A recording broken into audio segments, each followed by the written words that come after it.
Welcome to the anthology of A Silent Songs and Other Stories, edited by Godwin Sayundu. Today we are listening to the short story Talking Money by Stanley GAZEMBA, Kenya. This audiobook has been prepared by Minor S. Enjoy.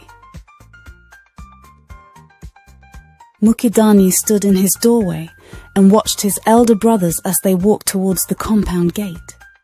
His eyes were flaming red. The three of them had almost come to blows. Go on, get out of my compound, you two.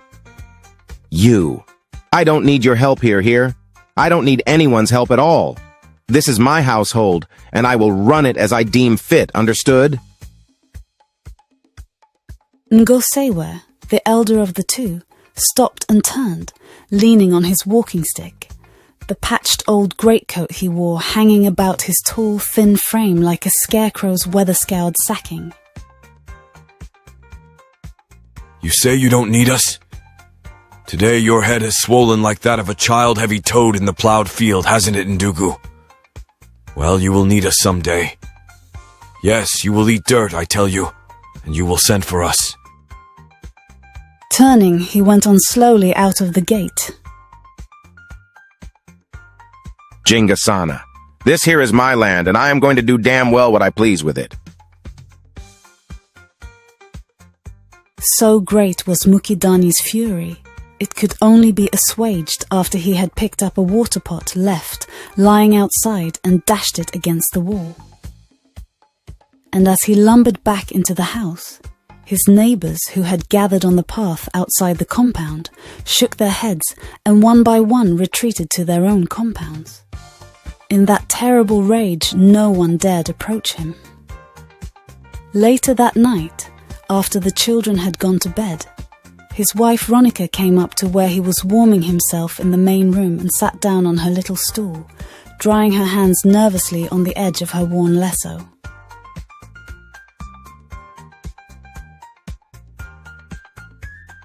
Mukidani, my husband, you must listen to what your brothers are telling you. Ngosewe and Agoya have a point. No one can stop you doing what you please with the land, but still, selling it off needs consultation.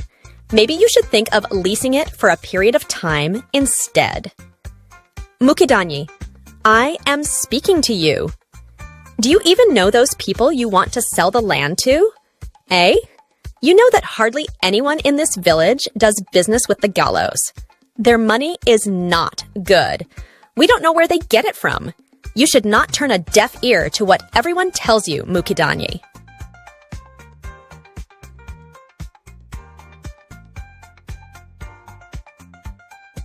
All this while Mukidani was sitting still, his gaze fixed on a point on the wall in front of him.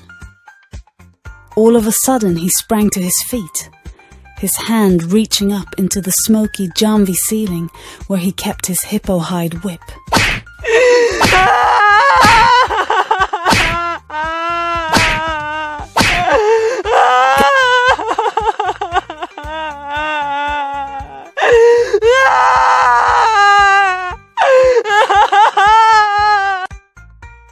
Gallos's large four-wheel drive turned into the compound and drove up to the huge Musunzu tree, startling the cows tethered to the scarred tree trunk with the deep roar of the motor as it was turned off. Mukidani came out of his house and went to meet his visitors. He was dressed in the long kittened shirt that he kept at the bottom of the clothes trunk reserved for special occasions, his shepherd's hat set at an angle on his rounded head. Karibu Sana, you have kept me waiting longer than we agreed, Bwana Gallo. For a while there, I thought you would not come. To access the full audiobook, please contact Mr.